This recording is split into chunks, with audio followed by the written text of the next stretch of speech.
الخوت سمعوا الإعلام العربي والإعلام البحرين شو كيقول الخوت على الملاعب والتنظيم الرائع للمغرب؟ سمعوا الخوت. باحترام الجميع اليوم.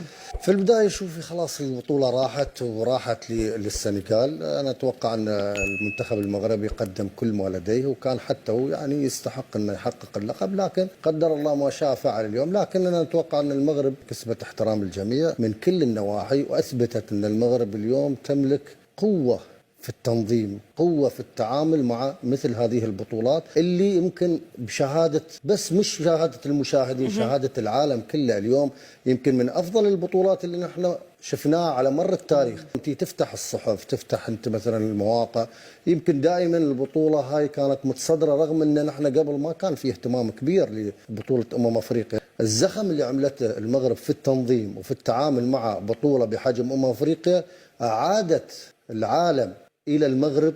قوة المغرب اليوم، المغرب يعني تقف على أرض صلبة ومستعد لاستضافة أكبر البطولات. صراحة المغرب جميلة، شعب أصيل، مضياف قوي، جميل في التعامل حتى مع الجماهير والتعامل مع الوفود. المغرب في كوكب والبقية في كوكب آخر معناها، والمغرب أكد ذلك ونتمناه بالطبيعة. أنا كتونسي معناها سامحني، واحد ومن قلبي ومن جوارحي وباش نشجع المغرب للاخر. انا من البطولات اللي انا عشتها كلاعب ومدرب كان شفت امكانيات ضخمه ومهمه جدا وبنيه تحتيه على اعلى مستوى في المملكه المغربيه. صدقني يمكن شفتهاش غير في اوروبا.